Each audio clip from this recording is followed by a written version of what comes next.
I will inherit my husband's $800,000 inheritance and this house. Since we have no children, everything belongs to me. As my sister-in-law spoke with a triumphant air. My name is Amelia, a 45-year-old part-time worker. I have 2 sons with my husband, in 10th and 12th grade. This year, my eldest son is preparing for university entrance exams, dreaming of becoming a lawyer. It seems he has always admired lawyers since he was little, perhaps influenced by my brother, Harrison. Harrison is a lawyer who, a few years ago, established his own law firm and now oversees several attorneys.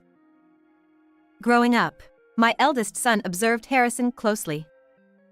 Even in elementary school, he loved studying and consistently achieved good grades. Whenever Harrison heard that my son aspired to be a lawyer, he enthusiastically supported him. My son would say to Harrison whenever they met, "I want to become a lawyer like you, Harrison." Harrison respond with a smile. "Become a lawyer soon and follow in my footsteps." Although Harrison was married, he and his wife didn't have any children. When he visited our home, he played with my sons, and they grew fond of him. Harrison's wife, 10 years younger than him, was a bit eccentric and difficult to get along with.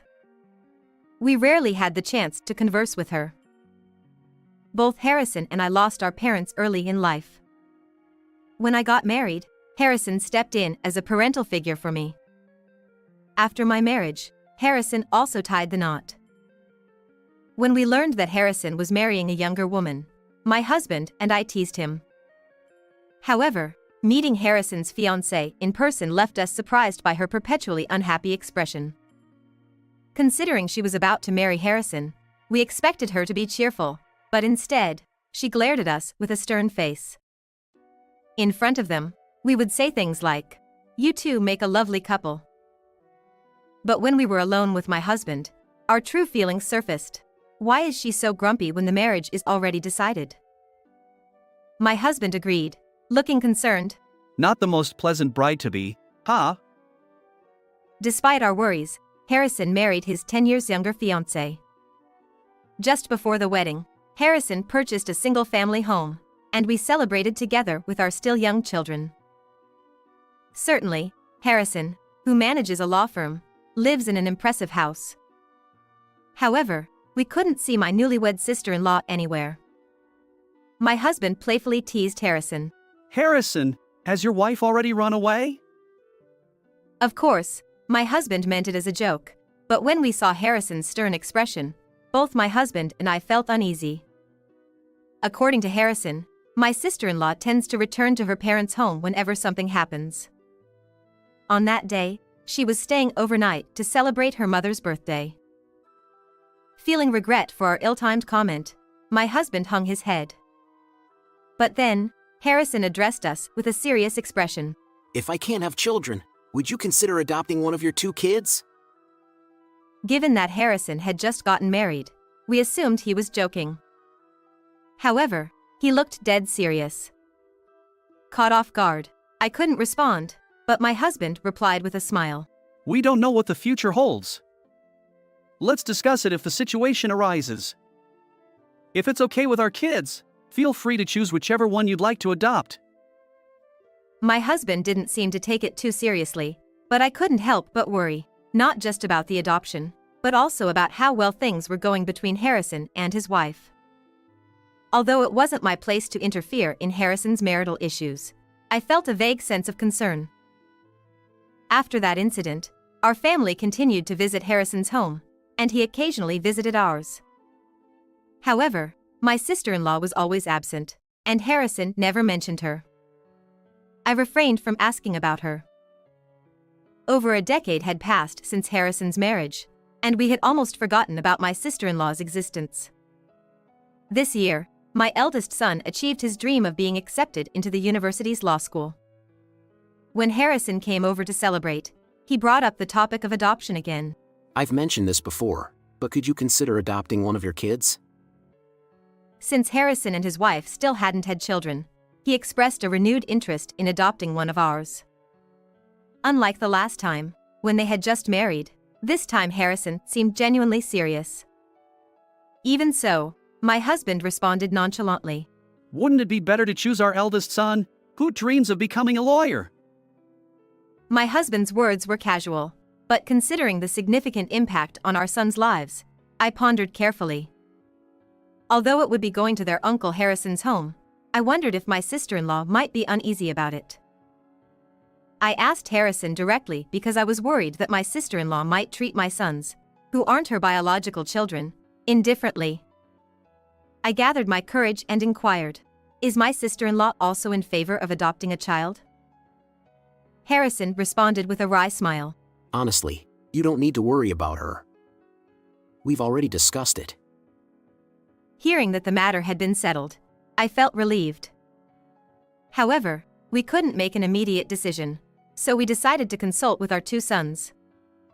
Since they were already high school students, we wanted them to have a say in their own lives. We didn't delve further into the topic that day, but a few days later, we received a call from Harrison's law firm saying that he had collapsed. Rushing to the hospital where Harrison had been taken, we found the law firm staff waiting anxiously. Harrison had suffered a stroke while working and was unconscious. Although the law firm staff left once I arrived, they informed us that they couldn't reach Harrison's wife. We tried contacting her at home, but she didn't answer, and we didn't even have her mobile phone number. Later, my husband and sons also arrived at the hospital, but we still couldn't get in touch with Harrison's wife. Eventually, our younger son managed to find Harrison's smartphone among his belongings. After unlocking it, he somehow retrieved his wife's mobile phone number. When I called Harrison's wife from his smartphone, she answered with an angry voice. Didn't I tell you not to call me anymore? I'll sue you. Despite her fierce tone, I hesitantly introduced myself. This is Amelia, Harrison's sister. Are you my sister-in-law? Harrison has collapsed and has been taken to the hospital. Once she realized it was me on the phone, her demeanor softened. Oh, I'm sorry. I thought it was Harrison. But more importantly, Harrison collapsed? I explained Harrison's condition and which hospital he was in. She seemed oddly pleased. I have something important to attend to right now, so I can't go to the hospital. But if anything happens, please let me know. With that, she hung up. Even though her husband was in critical condition, I wondered what could be more important. Realizing that Harrison's wife wasn't reliable, we decided as a family to take care of Harrison. Since my eldest son had finished his university entrance exams and was relaxing at home, he accompanied Harrison almost every day. Yet, Harrison remained unconscious, and his wife never visited the hospital or called. Around a week after Harrison was hospitalized, I called my sister-in-law's mobile phone again. She answered promptly and exclaimed with delight. What's wrong? Has he passed away? Her insensitive choice of words made me want to shout back in anger, but I restrained myself and replied, Harrison is still alive. Why aren't you coming to the hospital? In response, my sister-in-law retorted, further fueling my anger. Because there's nothing I can do. I'm not a doctor, and I can't make him recover. Her flippant tone infuriated me even more, and I ended the call right there. I began to wonder if Harrison's desire to adopt one of our sons was due to his troubled relationship with his wife, as they couldn't have children. When Harrison's marriage was arranged, I asked where he had met his wife.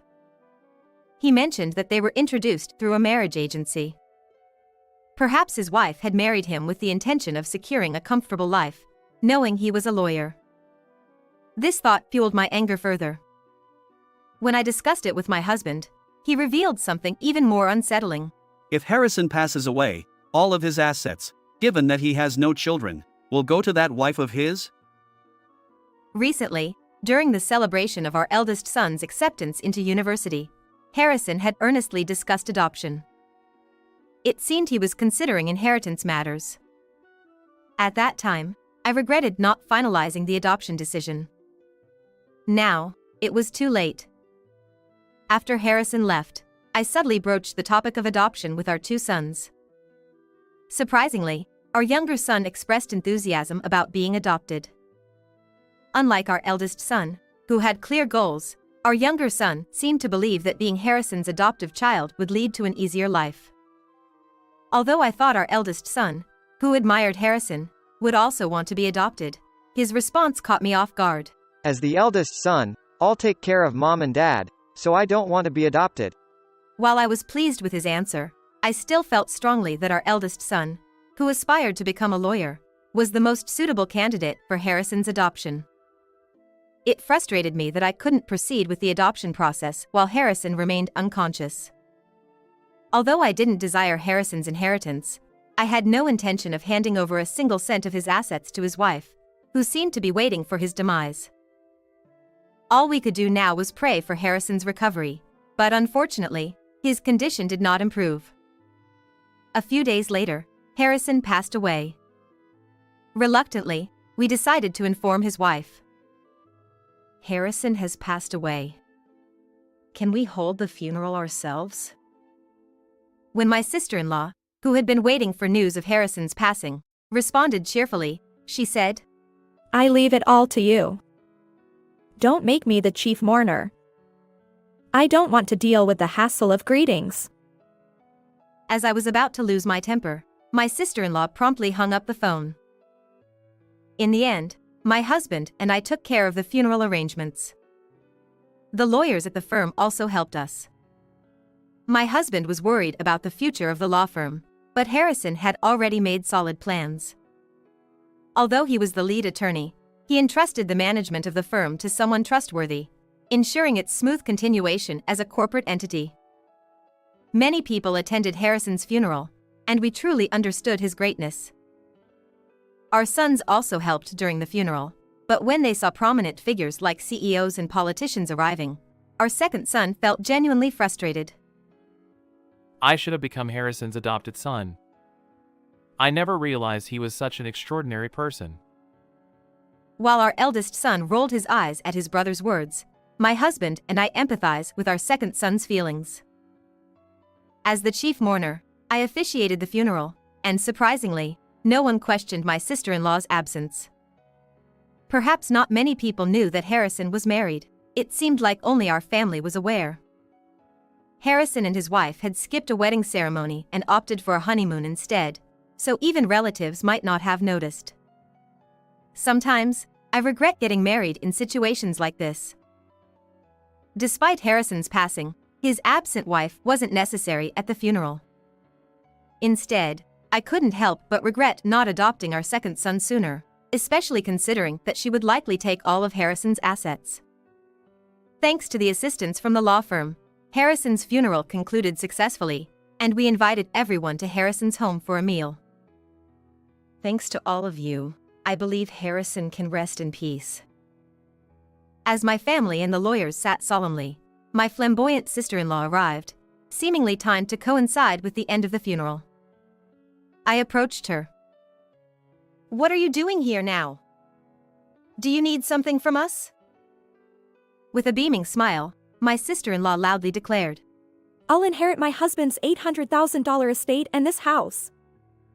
Since we have no children, everything belongs to me. As she spoke triumphantly, all of Harrison's subordinates from the law firm burst into laughter. Our family looked puzzled, wondering why the lawyers found it so amusing. Undeterred, my sister-in-law glared at them and snapped, What's so funny? Rude people. One of the lawyers, grinning, replied to her question. The lawyer said, But you're no longer the representative's wife, are you? We know that the divorce was officially finalized through mediation on the day before the representative collapsed. Upon hearing this fact for the first time, I exclaimed, What? You were divorced? I looked at my sister-in-law in a panic, and she glared at the lawyer who had just revealed the truth with an even more frightening expression. Another lawyer chimed in. The lawyer said, We've also heard that you were claimed for emotional damages along with the divorce. Considering that your infidelity was the reason for the divorce, it's understandable. My sister-in-law shouted back, seemingly mocking the lawyer. I don't have to pay emotional damages. The person I was supposed to pay doesn't exist anymore. However, her attempt to belittle the situation was swiftly countered by the legal expert. Since the right to claim emotional damages is also inherited, you'll have to pay it to the representative's sister. At that moment, I realized that I was Harrison's sole heir. If the divorce was valid, then with no parents in the picture, I was the only one left. My sister-in-law seemed to realize this too, and she stared at me with a terrifying expression. I instinctively stepped back. Frustrated and unwilling to accept this, she shouted at the lawyers once again. Since the divorce is final, can't I get half of the property through asset division? The exasperated lawyer informed her. When the divorce was finalized, didn't you receive money from the representative? We have proof of the transaction.